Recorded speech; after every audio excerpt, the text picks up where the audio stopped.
My girlfriend Jessica, 26, and I, 28M, have been together for 3 years, living together for 18 months. My best friend Ryan, 29M, is over constantly, and we all hang out together all the time. I always thought it was perfect that my girlfriend and best friend got along so well. But something's been off for months now, and I can't shake this feeling that something is going on between them. It started about 4 months ago. Jessica suddenly became weird about her phone. She used to leave it everywhere, didn't care if I saw her texts or whatever. Now she takes it to the bathroom, flips it face down, jumps when it buzzes. When I asked about it, she said work was stressing her out and she was getting urgent emails. Then Ryan started acting different too. He's always been touchy-feely, but now he's constantly finding excuses to touch Jessica. Squeezing her shoulder, brushing her arm during conversations, sitting way too close during movie nights. The thing that really got me was 6 weeks ago during one of our movie nights. I went to get snacks, and when I came back, they were sitting much closer together and both looked up at me like deer in headlights. I asked what they were talking about, and they both said nothing, but the vibe was so awkward.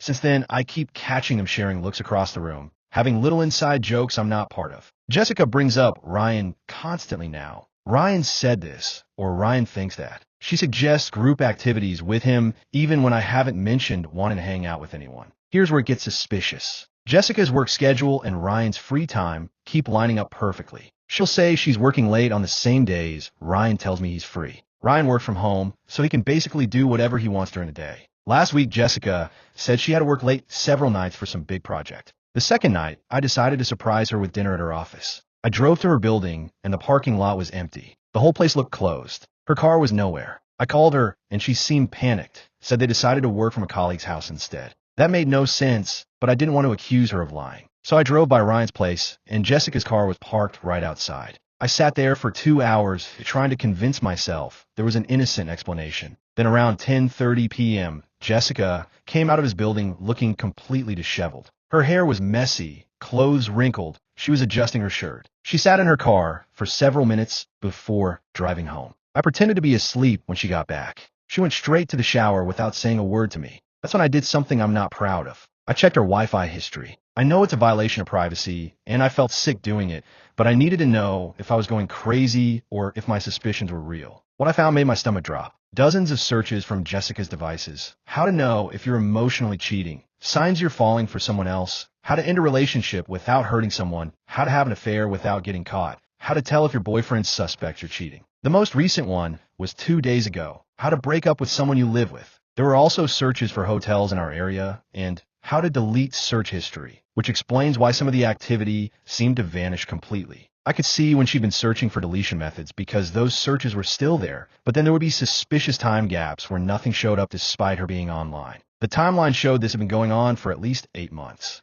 The earliest searches about affairs and attraction to other people were from 8 months ago, way before I noticed anything was wrong. There were searches about how to act normal when you're cheating and how to hide an affair from your partner, which explained why Jessica seemed normal most of the time, but occasionally distant. She'd even been researching Ryan's work, looking up graphic design trends and freelance stuff she'd never shown interest in before. When I confronted Jessica, she tried to deny everything, said the searches were just articles she was reading or friends' relationship problems. But when I showed her the patterns and timelines, she broke down and admitted she'd been having an affair with Ryan for 2 months. She said it just happened and they never meant to hurt me, that she'd been trying to figure out how to end it and fix our relationship. But that wasn't even the worst part. She admitted they'd been talking about their future together and how to break up with me without destroying me, like I was some fragile thing they needed to manage. I confronted Ryan next. He tried to deny it at first, but when I showed him the evidence, he confessed to everything. Said he'd been struggling with guilt, but couldn't resist his feelings for Jessica. Both of them claimed they were planning to tell me after some work trip I had coming up. Sure they were.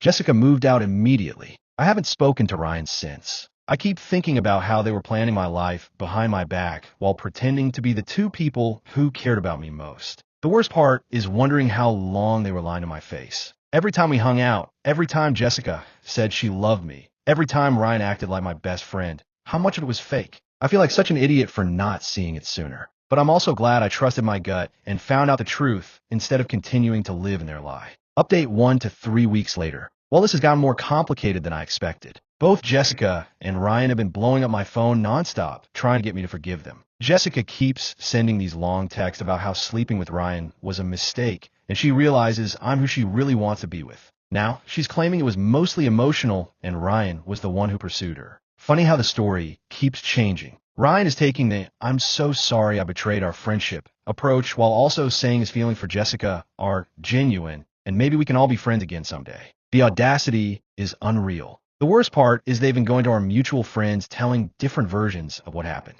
Some friends think it was just a brief emotional affair that never got physical. Others think Jessica and Ryan are in love, and I should just accept it. My sister called me last week saying I should consider couples therapy with Jessica before throwing away 3 years. She likes Jessica and thinks I'm overreacting to what she was told was a moment of weakness. But here's the thing. I found out they've been seeing each other this whole time while begging me for forgiveness. A friend saw them at dinner last weekend, looking very much like a couple. When I asked Jessica about it, she claimed they were just discussing how to handle the situation, right? They need to coordinate their lives in person. I've got no contact with both of them despite everyone telling me I should hear them out or try to work things out. The level of deception was insane. They were planning my breakup while I was planning our future. I'm done protecting their reputations. When people ask what happened, I tell them the truth about the months of lies and the Wi-Fi evidence. Some people are shocked when they hear the full story instead of the sanitized version Jessica and Ryan have been spreading. Update 2 to 2 months later. Remember how I said Jessica and Ryan were telling everyone they were soul mates who just couldn't help falling for each other? Well, turns out their great love story was bullshit too. My friend Dave, who's been uncomfortable with this whole situation since it started, finally told me the truth. He said Jessica and Ryan had confided in him about their growing attraction months ago, back when I first started noticing the weird behavior. They'd asked him to keep it secret while they figured things out. According to Dave, they've been physically involved for way longer than the 2 months Jessica admitted to. He said Jessica had been complaining about our relationship and talking about her feelings for Ryan for at least 6 months before anything physical happened. So the emotional affair had been going on for much longer. Dave said he'd encouraged them to either tell me or end it, but they convinced him they were handling it themselves. He feels terrible about keeping their secret, but said they made it seem like they were going to come clean soon. So Jessica had been emotionally checked out of our relationship for at least 8 months total. 6 months of emotional affair plus 2 months of physical. That means she was planning her exit during my birthday, our vacation, conversations about moving in together permanently. Everything was a lie. When I confronted Jessica about the real timeline, she got defensive and said Dave was exaggerating and that her feelings had been confusing but not a full emotional affair. But her explanations didn't match what Dave had told me, and she was clearly still minimizing what happened. Ryan admitted there had been deeper feelings for longer, but claimed he'd only told me about the physical timeline to protect me from more pain. Like he gets to decide what I deserve to know about my own relationship. Finding out about the full extent of the emotional betrayal actually made me feel better about going no contact. This wasn't some moment of weakness. It was months of calculated deception while they pretended to care about me. Update 3 to 4 months later. This will probably be my last update because I finally got the closure I didn't think I'd get. Jessica and Ryan broke up about 6 weeks ago. Turns out their amazing relationship built on betraying me wasn't so amazing after all. Who could have seen that coming? According to mutual friends, they were fighting constantly about trust issues. Jessica couldn't trust Ryan because if he'd betray his best friend, what would stop him from betraying her? Ryan was frustrated that Jessica kept feeling guilty and comparing their relationship to what she had with me. The irony is incredible. They destroyed my relationship and their friendship with me for something that lasted maybe 2 months as an official couple. 3 weeks ago, Jessica sent me a long email begging for another chance. She said leaving me was the worst mistake of her life, and what she felt for Ryan was just infatuation. She wanted to meet up to work things out and promised she'd do anything to earn my trust back. I didn't respond. The months of being single have been amazing. I rediscovered hobbies Jessica never supported, strengthened friendships she didn't like, and started building a life that actually excites me. I realized I'd been compromising who I was to make her happy. Ryan also reached out with some pathetic apology acknowledging he destroyed our friendship, and that losing me was the worst consequence of his affair. He wasn't asking for forgiveness, just wanted me to know he understood what he'd lost. I didn't respond to him either.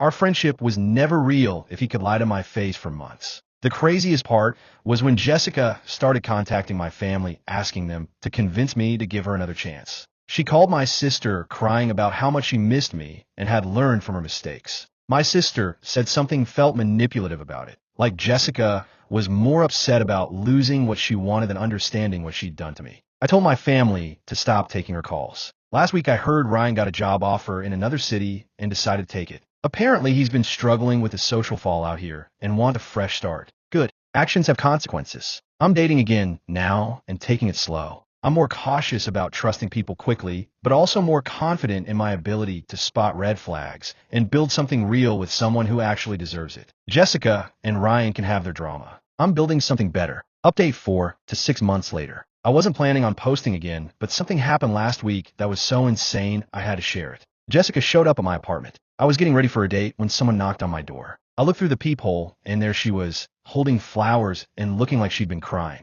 My first instinct was to not answer, but she saw the light was on and kept knocking. When I opened the door, she immediately started this whole speech about how she'd been in therapy and had worked through her issues and realized that losing me was the biggest mistake of her life. She said she'd been thinking about me every day and had finally gotten the courage to fight for us. I told her there was no us to fight for and that she needed to leave. That's when she noticed I was dressed up and asked if I was going somewhere. I said I had a date, and her whole demeanor changed. She started crying and asking how I could move on so easily when we'd been together for 3 years. Said she thought I loved her and that what we had was special. I reminded her that SHE was the one who threw it away for Ryan. Then she said the most ridiculous thing, that her affair with Ryan had made her realize how much she loved me and that she'd never cheat again because she'd learned her lesson. Like cheating on me was some kind of educational experience that made her a better person. I told her she was delusional if she thought I'd ever trust her again after months of lies. She got desperate and said she'd do anything, couples therapy, individual therapy. She'd even signed some kind of agreement promising to be faithful. The whole thing was pathetic. She was basically begging me to take her back while I'm standing there ready to go out with someone who didn't betray me. I told her I was happy without her and that she needed to accept that and move on. She asked if we could at least be friends, and I laughed. Friends don't lie to each other for months. My date texted asking if I was okay because I was running late. Jessica saw me check my phone and asked who I was seeing. I told her it was none of her business and that she needed to leave before I called the police. She finally left, but not before saying she'd always love me and that she hoped someday I'd forgive her. I locked the door and watched through the window as she sat in her car, crying for like 10 minutes before driving away. I texted my date explaining I'd be a few minutes late because of an ex situation, and she was totally understanding. We had an amazing night, and I realized how refreshing it is to be with someone who's actually honest and straightforward. The contrast was incredible. Here was Jessica, still trying to manipulate and guilt-trip me after everything she'd done. And here was this new person who was just normal. No games, no lies, no drama. I blocked Jessica's number after that. Should have done it months ago. Update 5 to 8 months later. Final update, because this whole thing finally came to a close in the most ridiculous way possible. Last month, I ran into Ryan at a coffee shop. I was with my girlfriend Michelle. We've been together for 4 months now, and things are going really well when I saw him in line ahead of us. He looked like shit, gained weight, messy hair, just generally defeated. He saw me, and his face went white. I thought he might leave, but instead he came over and asked if he could talk to me privately. Michelle squeezed my hand and said she'd wait outside. Ryan started this whole apology about how he'd ruined the best friendship he'd ever had and how he thought about our friendship every day. He said dating Jessica had been the worst decision of his life and that he'd realized too late that what they had was just physical attraction and shared guilt, not actual love. I told him I appreciated the apology, but that what he did was unforgivable. He said he understood and that he wasn't asking for forgiveness, just wanted me to know that he knew he'd screwed up. Then he told me something that honestly made me feel sorry for him. Jessica had been harassing him since their breakup, trying to get back together. She'd been showing up at places she knew he'd be, calling him constantly, and telling him that their relationship had been real love and that they should get back together since they'd both lost me anyway. He said she'd been calling him drunk at night, crying about how she'd ruined both relationships, and that maybe they were meant to be together since they were both outcast now. He'd had to block her number and change his gym membership because she kept showing up there. The woman who'd been begging me to take her back was simultaneously trying to get back together with Ryan. She wasn't sorry about cheating. She was just sorry she was alone. Ryan said the job offer in another city had come at the perfect time because Jessica's behavior was getting concerning. He was leaving in 2 weeks and honestly couldn't wait to get away from the whole situation. I actually felt bad for him. Don't get me wrong. He deserved consequences for what he did. But Jessica sounded completely unhinged. I told him I hoped he'd learn from this experience and that starting over somewhere else was probably the best thing for him. We shook hands, and that was it. I don't forgive him, but I don't hate him anymore either. When I told Michelle about the conversation later, she said something that really stuck with me. It sounds like you dodged a bullet.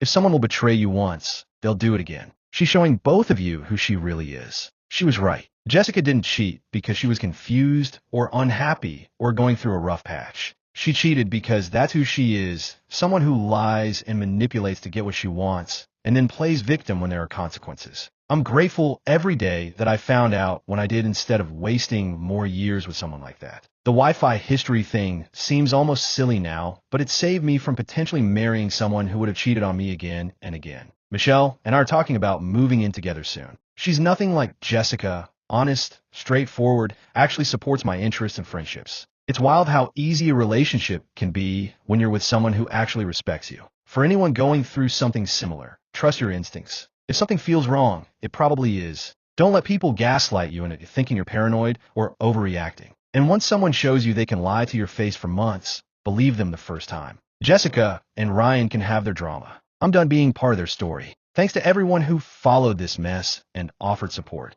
You helped me realize I wasn't crazy and gave me the strength to stick to my boundaries when everyone was telling me to work things out. Life is so much better on the other side.